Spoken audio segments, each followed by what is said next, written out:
नदी के किनारे चलते चलते रात हो चुकी थी। रात के 12 बज चुके थे और हमें रास्ता भी ठीक से दिखाई नहीं दे रहा था। अभी नानी के घर तक पहुंचने में 1 घंटा और लगना था।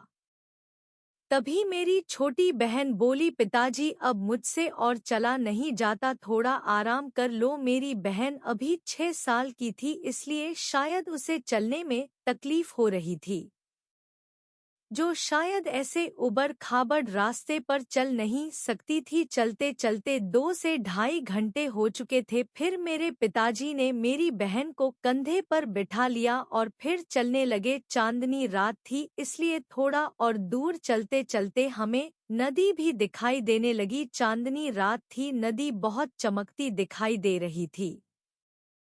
शायद हमारे मन में नानी के घर जल्द पहुंचने की खुशी उमड़ने लगी। ऐसा लगा अब बहुत ही जल्द हम नानी के घर पहुंच जाएंगे।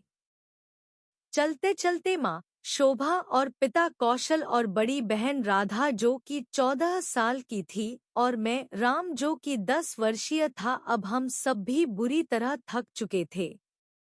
नदी के साथ का रास्ता जो कि नानी के घर की तरफ जाता था वह बहुत ही सकरा था। नदी के आसपास पेड़ पौधे लगे हुए थे। चलते चलते हमें एक पुल भी मिला और फिर चलते चलते माँ पिताजी से बोली, थोड़ा इस पुल पर बैठकर आराम करते हैं और पानी पी लेते हैं, क्योंकि चलते चलते माँ के पाँव में भी दर्द हो रहे थे। फिर पिताजी ने कहा, ठीक है, हम सब थोड़ा आराम करके आगे चलेंगे। जब हम पुल पर बैठकर आराम कर रहे थे तब मैंने देखा कि यह नदी कितनी सुंदर है। रात में उसका पानी ऐसे दिखाई दे रहा था जैसे नदी ने चांदी की चादर ओढ़ रखी हो। वह दृश्य मेरे मन में ऐसा बैठ गया, लगा कि घंटों बैठकर उसे निहारता रहूं।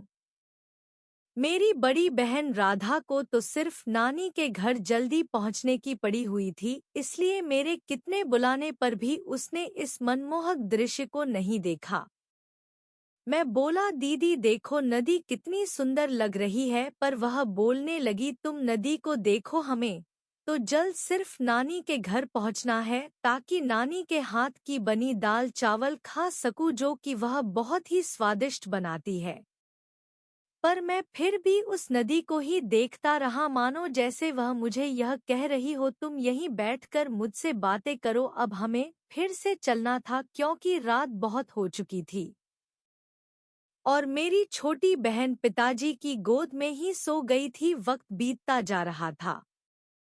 माँ ने मेरी उंगली पकड़ी और धीरे धीरे चलने लगी। हमारे हाथ में पकड़ी हुई गैसलाइट की रोशनी भी कम होने लगी थी क्योंकि गर्मी का मौसम था, इसलिए चलते चलते हम सब पसीने से भीग गए थे। अब नानी का घर बस 10 मिनट की दूरी पर था। नानी के घर के आगे लगा हुआ जामुन का पेड़ दिखाई देने लगा था। फिर हमारी खुशी का कोई ठिकाना ना रहा। खुशी के मारे मानो हमारी थकान गायब ही हो गई। नानी के घर में नानी के अलावा मेरा एक मामा भी था जो कि नानी के साथ ही रहता था। मेरी नानी की उम्र कम से कम 70 वर्षीय थी। उनको थोड़ा दिखाई कम देता था और चलने फिरने में थोड़ी दिक्कत रहती थी, पर फिर भी हमारी नानी अपना सारा काम स्वयं में ही करती थी। उनके हाथ का बना भोजन बहुत ही स्वादिष्ट होता है जो हम सबको बहुत ही पसंद है। जैसे ही हम नानी के घर की तरफ पहुंचते हैं तो मेरा मामा पानू हमारे कदमों की आहट सुनकर झट से लालटेन लेकर बाहर निकलते हैं। हमें देखते ही कहने लगे, माँ देखो बाहर कौन आया है। तो नानी धीरे धीरे कदमों से लाठी पकड़कर बाहर आई और बोली, मुझे पता है मेरी गुड़िया आई है और मेरे छोटे छोटे तारे आए हैं। नानी माँ को बचपन से गुड़िया बोलकर पुकारती थी। वह तारे हम सबको बुलाती थी और मेरे पिताजी को प्यार से जालू कहकर बुलाती है। नानी के घर में जाते ही ऐसा लगा जैसे कई वर्ष का इंतजार खत्म हुआ। नानी ने हम सबको गले लगाकर बहुत ही लाड लड़ाया। उनकी आंखों में इतना प्यार दिख रहा था जैसे पूरे जहान का प्यार वह हमारे ऊपर उड़ेल रही थी।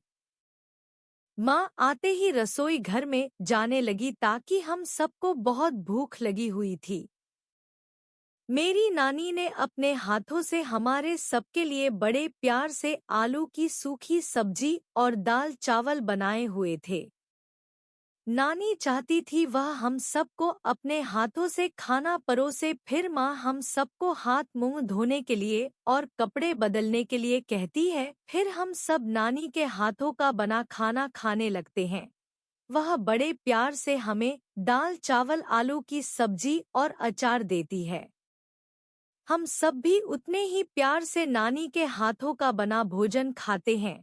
खाना बहुत स्वादिष्ट लगता है, मानो जीवन में इतना स्वादिष्ट खाना कभी खाया ही ना हो।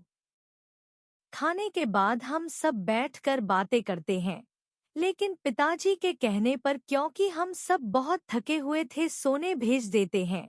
मेरी नानी का घर बहुत ही सुंदर है। वह बेशक पुराने जमाने का है पर बहुत ही खूबसूरत है। घर में 3 कमरे हैं जो बहुत ही हवादार हैं। चारों तरफ हरियाली होने की वजह से बहुत ताजा और सेहत के लिए अच्छी हवा आती जाती रहती है। अभी हमें रात को सोना था और नानी भी आधी रात तक जाग कर थक गई थी, वह भी सोने चली जाती है। अगली सुबह हमारी नानी के घर में होनी थी। थकान की वजह से हम सब सुबह देर तक सोते रहे, लेकिन हमारी नानी हम सबसे पहले उठ जाती है। करीब सुबह 5 बजे नानी सुबह जल्दी उठकर घर के आंगन में आने वाले पक्षियों को दाना डालती है और सुबह सुबह नहाकर पूजा करती है। और नानी के आंगन में लगे बहुत सुंदर फूल भी हैं। नानी वह रोज सुबह उठकर उन पौधों को पानी भी देती है और उन सब पौधों को ऐसे प्यार करती है मानो जैसे वह नानी के ही बच्चे हो। नानी बड़ी ही प्यारी है, वह हर चीज को बहुत ही प्यार करती है। नानी के आंगन में एक अमरूद का पेड़ भी है जिसमें अब बड़े अमरूद लगे हैं। जब हम पिछली बार नानी के घर आए थे तब वह अमरूद का पेड़ बहुत ही छोटा था। अब अमरूद के पेड़ के फल बहुत ही मीठे हैं। इतने में नानी मेरी माँ को आवाज देती है,